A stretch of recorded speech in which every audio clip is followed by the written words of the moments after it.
In our last video, we talked about the 10 symptoms of codependence. As I promised, we will break down the first symptom, which is about self-esteem. And we will divide it into 4 aspects, as below. The first one, what is self-esteem? The second one, 2 extremes of self-esteem. And third one, where did we get our self-esteem? The fourth one, and the last one, we will introduce a new concept, which is called Other-esteem.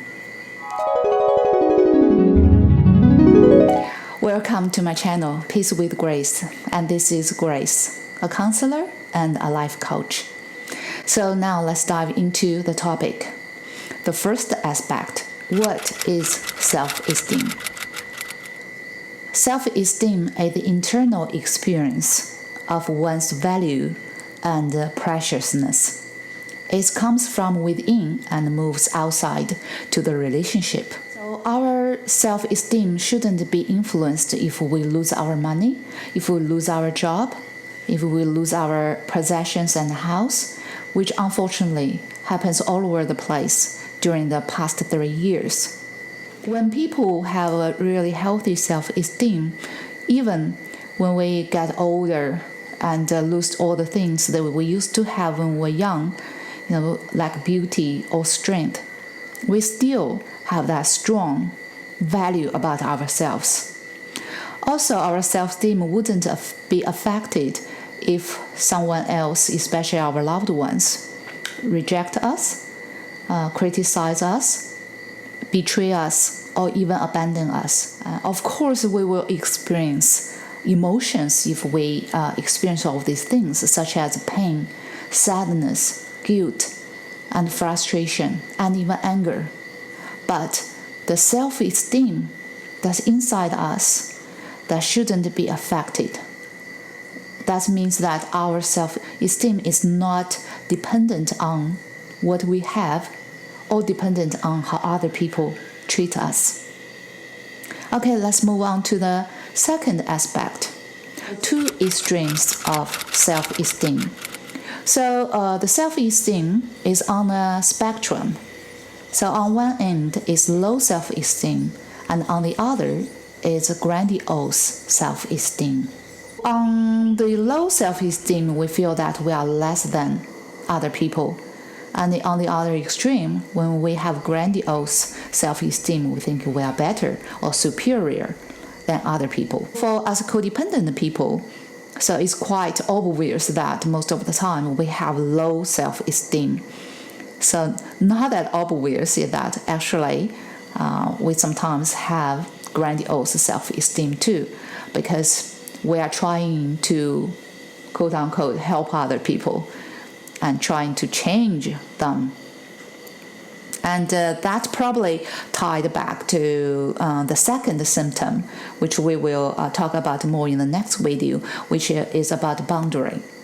So when we're trying to change other people, we not only step over the boundary into other people's business, but also back to what we are talking about. Why do I say that codependents have a little bit grandiose self-esteem? Because we really a little bit overestimate our ability or capacity to influence other people. All right, okay, so let's move on to the third aspect, which is, where did we get our self-esteem from?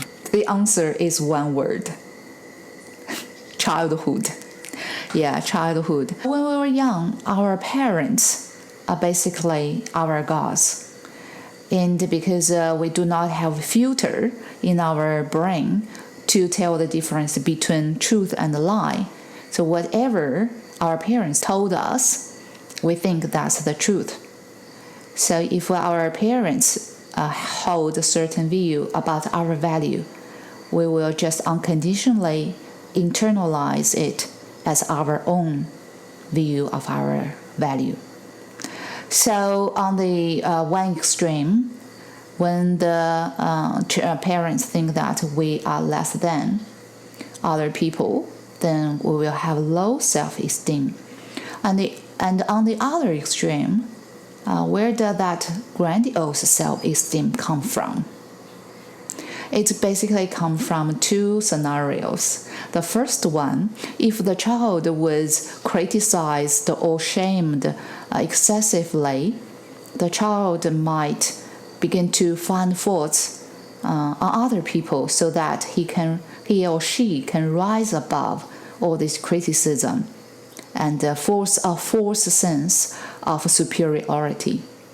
And the second scenario that can lead to grandiose is that if the parent excessively praise the children as if they can do no wrong, and that really will cause grandiose self-worth or self-esteem in this child.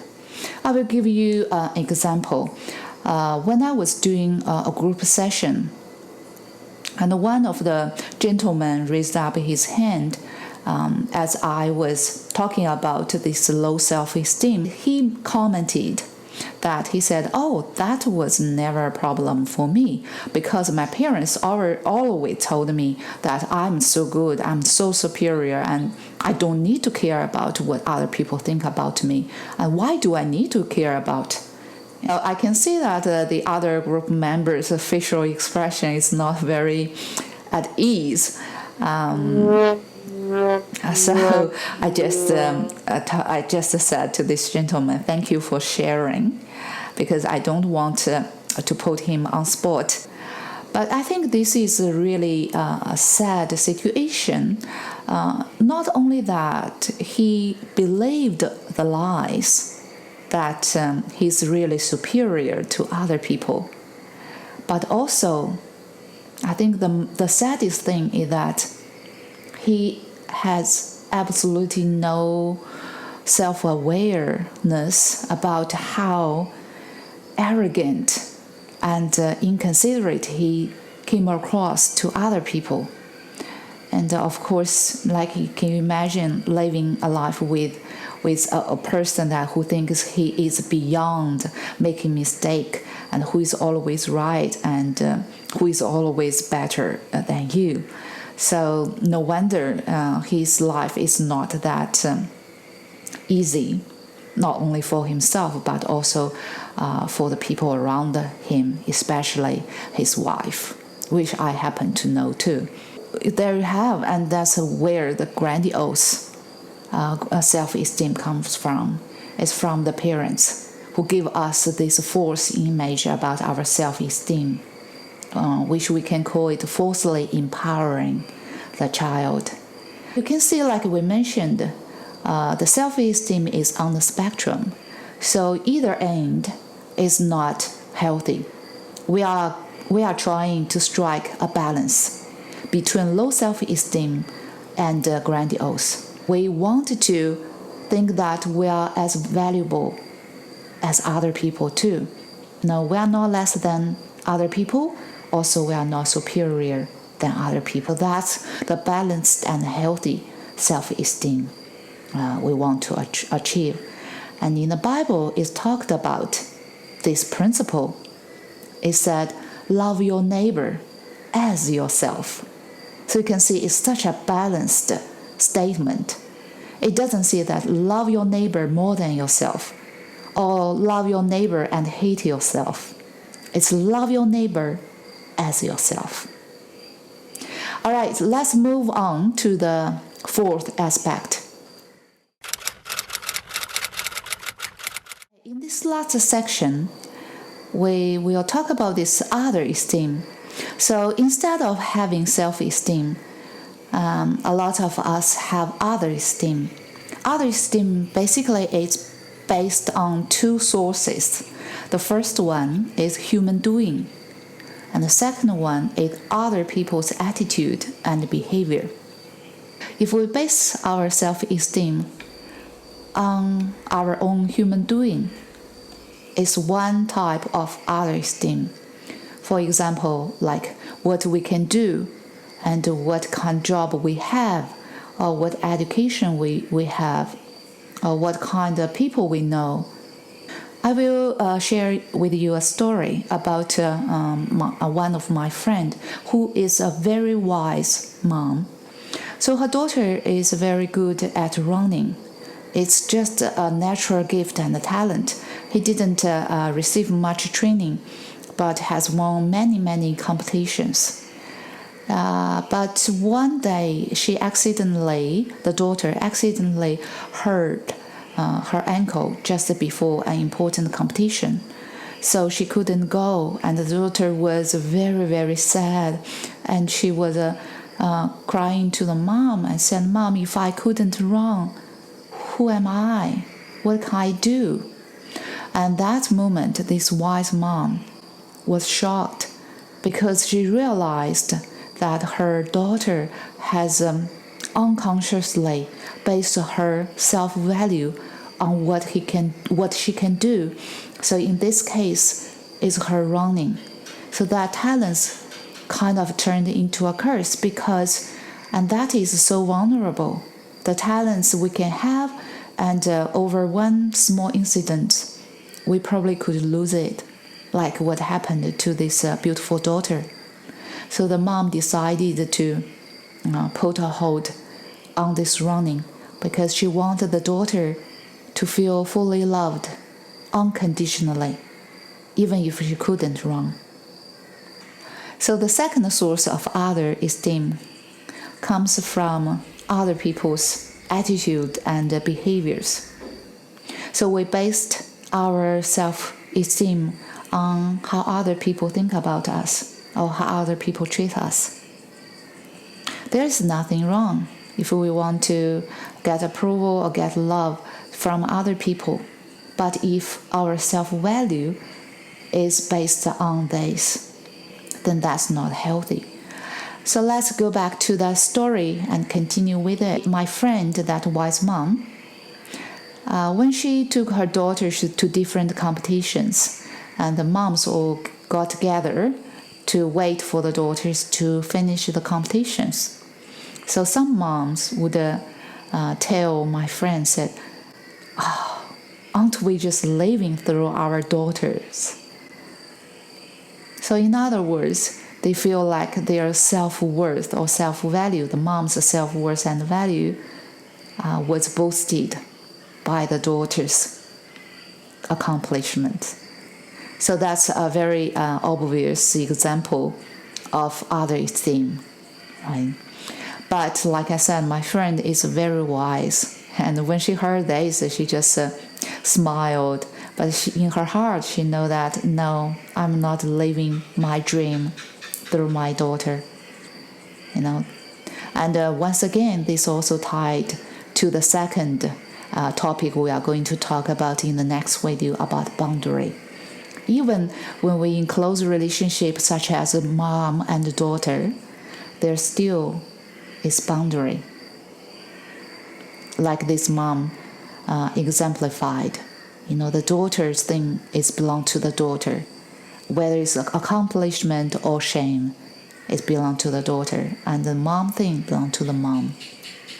So on the other hand, like I said, mom could be ashamed, could feel ashamed if the children didn't do the right things, right?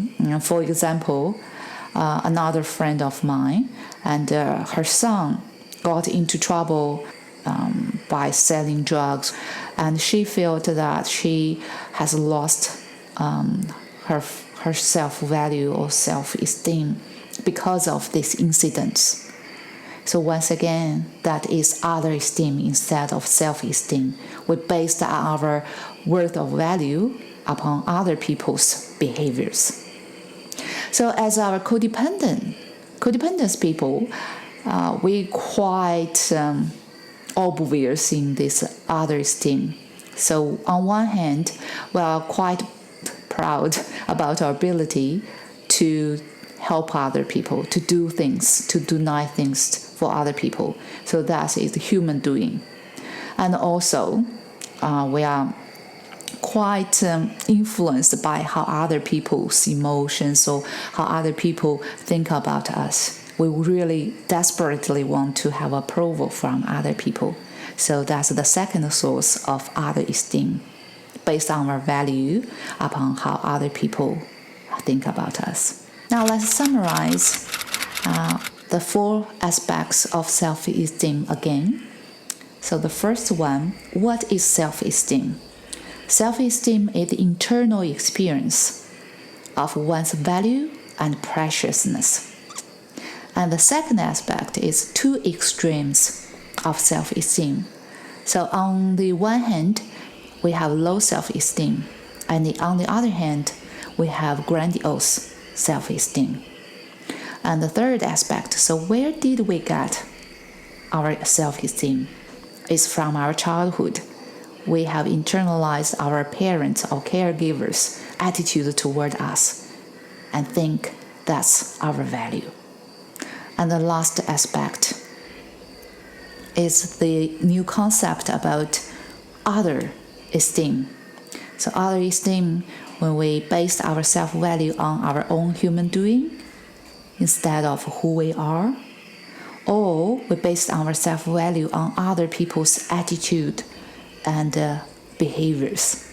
So, do you have self-esteem, or do you have other-esteem? If you find this video is helpful, and please give me a thumb up to let me know that this does make sense to you. And in the next video, we will move on to the second symptom of codependence, which is about boundary setting. So see you then.